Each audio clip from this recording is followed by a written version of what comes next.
Were you surprised by the reaction? I did a jean ad. I love jeans. All I wear are jeans. Unfortunately, we gotta talk about Sydney Sweeney. That interview she did had to be the most uncanny valley, inauthentic interview I've ever seen. I've never seen someone so dedicated to the dumb blonde stereotype. When the interviewer asked her about the American Eagle ad controversy, she was just like, I love jeans. All I wear are jeans. I'm literally in jeans and a t-shirt like every day of my life. I don't know who her PR is, but this is not it at all.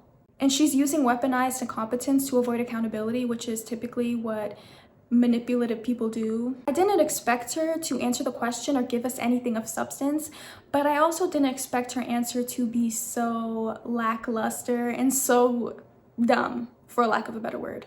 And honestly, I miss real journalism. I miss when the interviewer was professional, when they didn't kiss up to the celebrity. Celebrity interviews are just not the same.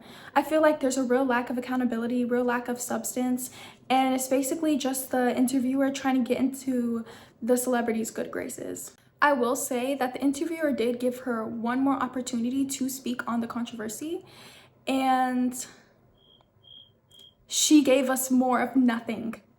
Maybe specifically in this political climate, like white people shouldn't joke about genetic superiority. Like that was kind of like the criticism. I think that when I have an issue that I want to speak about, people will hear.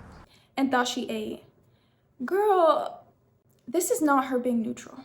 When the interviewer asked how she felt about Donald Trump supporting that ad, she said, surreal. She aligns herself with white supremacy and eugenics and conservatism.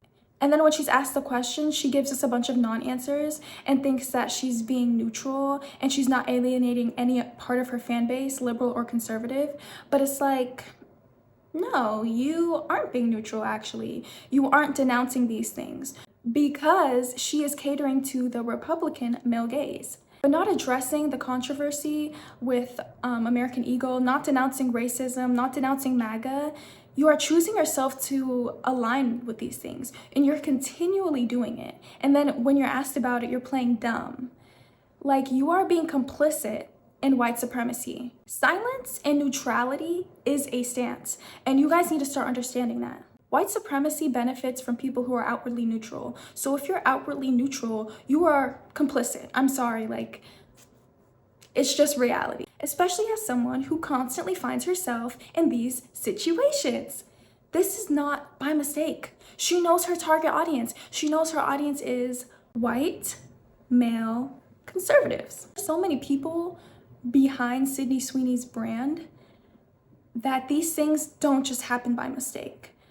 One too many times. I feel like after Euphoria and people really started becoming fans of her, both men and women, the woman kind of realized that we can't really connect to her. And she really gives us nothing to connect with brand-wise. That's why she went the male gaze route. Because when your target audience is male, you don't really have to have a personality for them to connect with.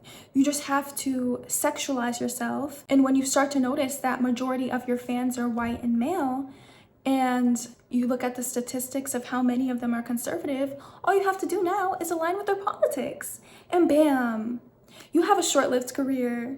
And honestly, I knew way back when she threw that birthday party for her mom and there was people showing up with MAGA merch and Blue Lives Matter merch, and instead of denouncing it and saying, hey, like, I don't support those things, she just said, oh, it's not political, I love my mom.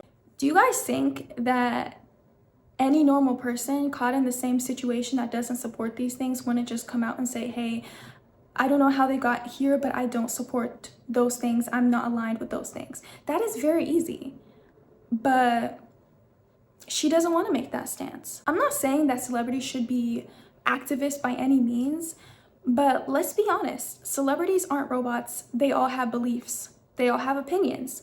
They're just choosing not to share them. And like I said, neutrality is a stance, especially if you're being accused of promoting eugenics or being MAGA. Like, being complicit does not benefit the oppressed. It only benefits the oppressor. And a lot of these celebrities and brands know that conservatism is on the rise and they just want to make money. And this is why I don't align myself with people who sit on the fence about things, because clearly you have beliefs. You can't be neutral about everything.